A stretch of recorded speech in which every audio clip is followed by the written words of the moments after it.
This week, we're going to talk about personal injury attorneys and some of the nuances behind working with personal injury attorneys. So the temptation as maybe a new bookkeeper getting a client that's a personal injury attorney is it's a little bit easier to handle the trust accounting because the trust accounting is done after the fact. And when I mean that, I mean the trust part is done after the fact.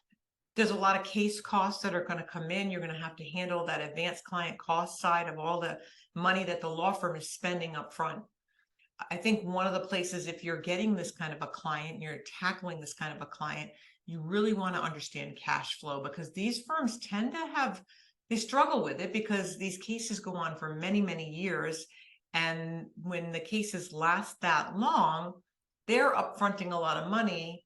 And if they don't win, now that became the law firm's expense. So it's good to have that understanding, that clear understanding. You can really step into that advisor role and help your client manage their cash flow so they can afford to pay their staff. And these are areas that I think these attorneys really need help with. So obviously, if you've got your first personal injury attorney, first thing first, with every type of law firm that you pick up, make sure you familiarize yourself with the legal accounting rules and regulations for the jurisdiction that they're working in. So if they're working in the state of New York, you want to know the rules in New York. And you maybe even some states like Oregon, you want to know not only the state rules, but then maybe the local county rules. So you really want to make sure you understand that. And I'll provide a link in the article that can tag you back to each state so you can find those places that you need to find where you can learn about trust accounting in that particular jurisdiction. These rules sometimes will include trust requirements, which are really stringent in our industry. So when you work with lawyers, you really need to know this, and it's important. So with the trust accounting side, which I mentioned earlier, the funds are handled after the fact. So the client comes in, the attorney takes the case, the flood of transactions start to come in. So they're all expenses. There's just a large expense side to this. So you're going to see maybe medical bills, or maybe they had to hire an investigator to look into the case or matter because they needed to hire a professional. There could be multiple reasons depending on the personal injury case. These are pretty interesting cases, but the attorney doesn't win any money or get any money for this for the most part. Some law firms work differently. So you really want to have that conversation with the attorney and then get those upfront documents that the attorney's client would sign. So you want to get those so you understand what agreement is happening before they take on a client. So you want to know that as well. And know that these expenses are happening, the law firm's paying for them, and then when the case settles, they recoup that money. So they become advanced client costs. And this is a practice area where you'll often hear me say, well, you don't need software for this one. External software like a Clio or a lien law is not necessary. I like the idea of maybe using lien law with it.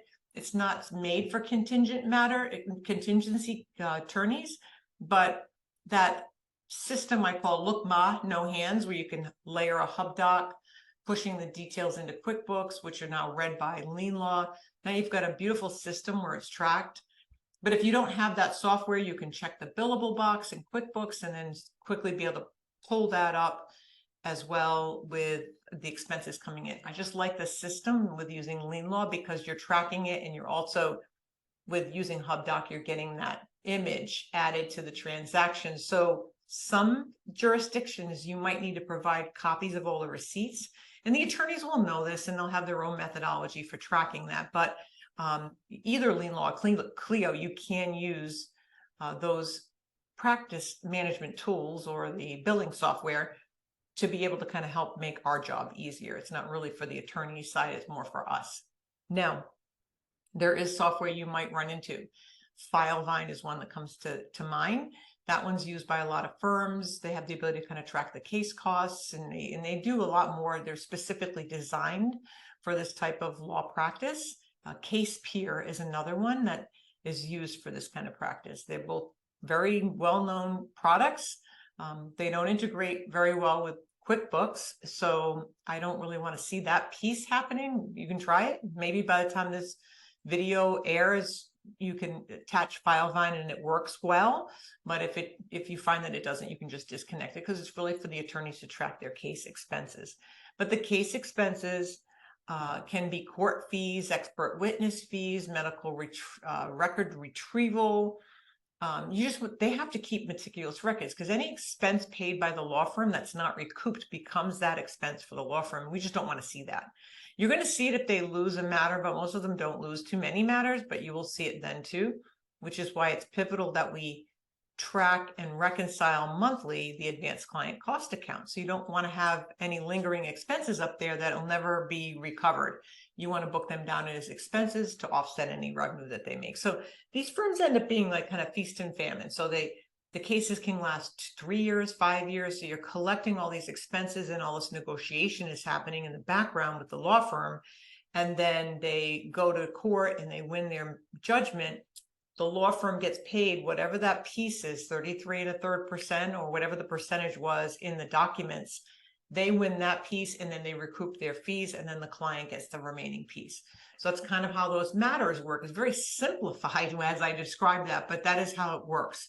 So there's not usually time tracking, although some firms will track time because they want to track the time of the attorneys to kind of see how they were doing in the case or matter. If you do have that, then you would want that software, but most of them don't. You can track it and not make it billable. So it's just really used as a tool for tracking metrics. You might get a small retainer from a client. If you do, you're going to book that in as well. We don't see that very often, but you might see that with personal injury. A lot of times I don't collect a retainer. You want to reconcile. So very important to reconcile these matters. So you're going to get a settlement sheet at the end of the whole transaction. They win the case, they have a settlement sheet. It's going to break down the percentages. You're going to have that as validation. We like to make a little side spreadsheet to kind of put all those calculations in. If there was outside counsel that was involved in the matter, you want to have that in there. That's all another expense to the client, basically. You want to be organized when you work on this kind of thing. You want to audit each time a matter settles. You want to audit that workflow, those matters. You want to audit it, make sure that every single thing is accounted for, every penny is accounted for. And then basically, once the money is divvied out, the matter is over, and then you can make it inactive and you're done with it. And that's pretty much how you keep a really clean trust accounting. Now you will see when you do a three-way, they're very simple because there's usually not any money left over when it's done. So it's either money's in there that you're in the process of divvying out, or it's a zero balance or a minimal amount because they're allowed to do that in their state. So know that when you work with these personal injury attorneys, it can be demanding. There's a lot to account for.